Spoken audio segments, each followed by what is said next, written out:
Kenapa Luis Mia tak pakai tiki taka di Persib? Polemik timnas dengan PSSI, serta beberapa berita dari klub Liga 1. Assalamualaikum warahmatullahi wabarakatuh. Hai Rio Hotspot lovers, inilah Rio Hotspot untuk edisi kali ini. Tapi seperti biasa, sebelum kita lanjut ke videonya, saya tetap mohon dukungannya untuk channel ini agar terus berkembang dan bisa memberikan berita-berita informatif yang tentunya semoga saja bermanfaat untuk kita semua. Dengan cara klik subscribe, aktifkan juga notifikasi loncengnya, like, share, dan juga komen. Dan inilah Rio Hotspot selengkapnya.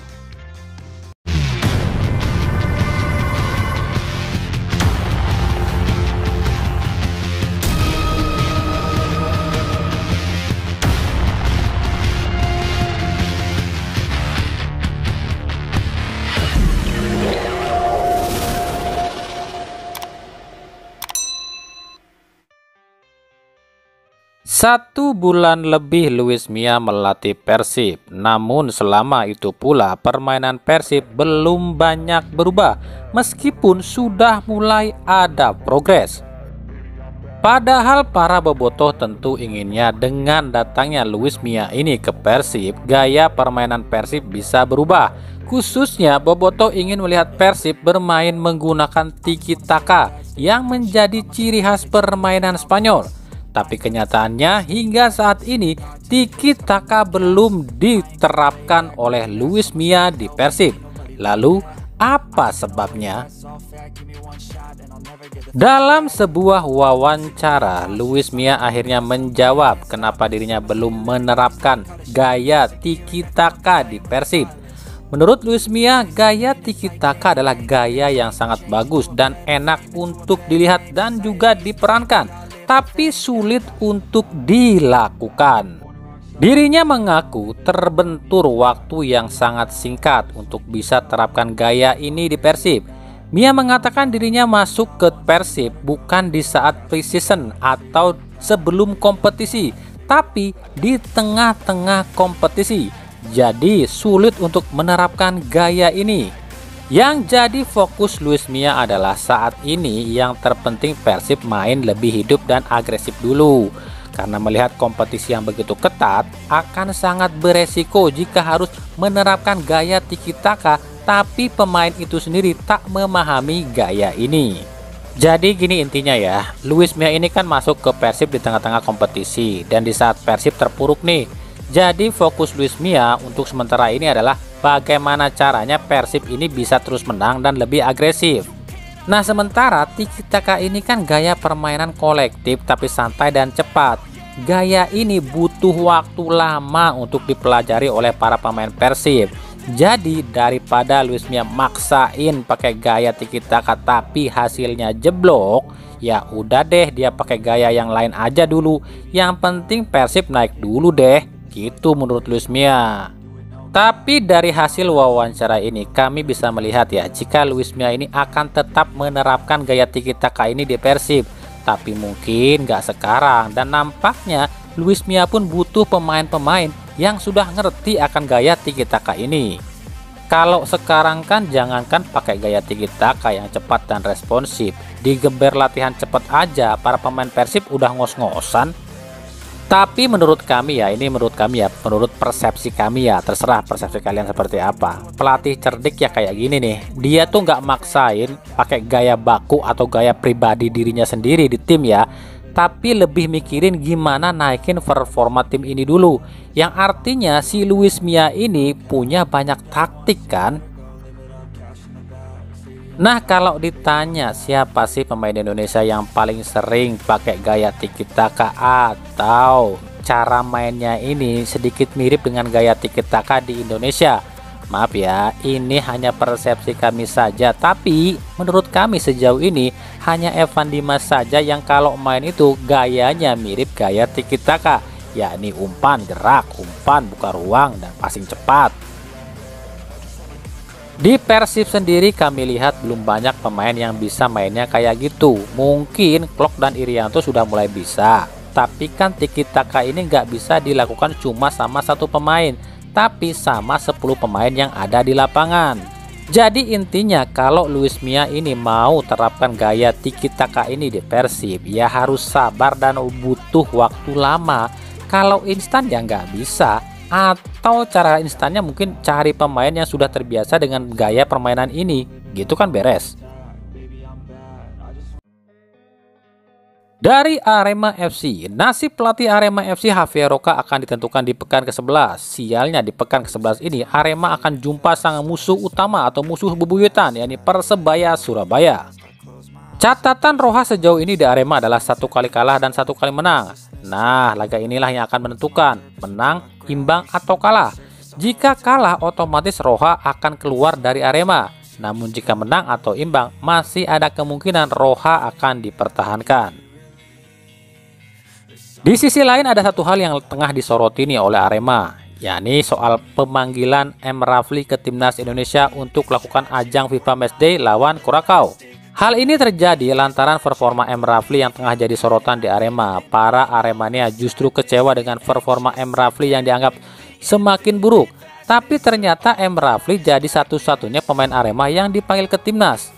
Banyak yang mengatakan jika pemanggilan M. Rafli ke Timnas ini cuma karena adanya Iwan Budianto di PSSI yang menjabat sebagai wakil ketua PSSI dan juga sekaligus salah satu CEO Arema. Jadi istilahnya biar nggak malu-maluin lah, masa wakil ketua PSSI timnya nggak ada satupun pemain yang dipanggil ke Timnas.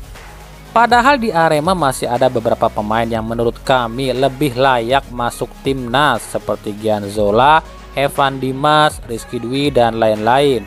Namun memang di posisi itu telah penuh dan kebetulan mungkin ya Sintayong butuhnya posisi striker murni.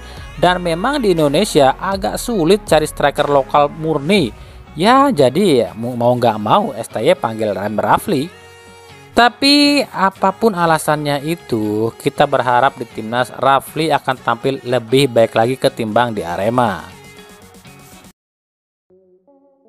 Setelah sukses selenggarakan kualifikasi AFC Asian Cup U20 di Surabaya atau tepatnya di Stadion Gelora Bung Tomo, pihak PSSI melalui sekjennya yakni Yunus Nusi mengatakan jika nantinya agenda-agenda PSSI dan Timnas Indonesia bisa kembali digelar di GBT. Tentu bukan tanpa alasan PSSI ingin gelar Timnas di GBT lagi, dikarenakan di sana PSSI tak perlu membayar alias gratis. Bahkan kabarnya saat AFC U20 kemarin bukan cuma stadion yang digratiskan loh oleh Pemkot Surabaya, tapi akomodasi, penginapan, dan sarana latihan Timnas dan 3 tim lawan Timnas yakni Timnas Timor Leste, Vietnam, dan Hong Kong semuanya digratiskan oleh Pemkot Surabaya.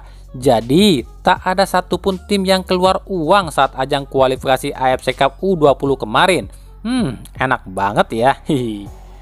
Tapi meski demikian, pihak Pemkot Surabaya pun meminta dengan tegas pada PSSI agar harga tiket diturunkan. Ya, pihak Pemkot Surabaya menerima banyak keluhan dari supporter saat hendak menyaksikan Timnas, yakni mahalnya harga tiket Timnas Indonesia.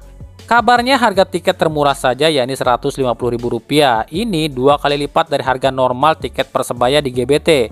Meskipun saat menghadapi Hong Kong dan Vietnam, harga tiket ini sudah diturunkan menjadi Rp75.000 yang paling murah, namun tetap saja harga ini sedikit lebih mahal dari tiket Persebaya yang paling murah, yakni Rp50.000 saja. Ngomong-ngomong nih ya, ada yang tahu nggak sih? Kalau Timnas Indonesia itu main ya, keuntungan tiketnya itu buat siapa ya? Buat PSSI kah? Kalau gitu enak banget dong PSSI. Udah gratis pakai stadion, keuntungan tiketnya pun masuk ke kantong PSSI. Persis Solo dipastikan harus membayar denda Rp100 juta pada PT LIB. Hal ini terjadi lantaran hingga batas waktu yang ditentukan Persis Solo belum juga umumkan pelatih baru mereka. Diketahui Jackson F. Tiago dilepas Persis Solo tanggal 19 Agustus 2022. Ini artinya telah 1 bulan Persis Solo tanpa pelatih kepala. Lalu bagaimana dengan PSIS dan Barito Putra? PSIS melepas Sergio Alexandre per tanggal 24 Agustus 2022.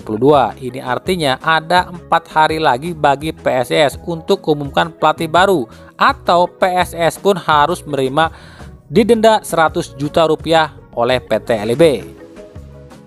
Sementara Barito melepas Dejan Antonik pada 25 Agustus yang artinya tersisa 5 hari lagi dari batas waktu yang diberikan oleh PT LIB.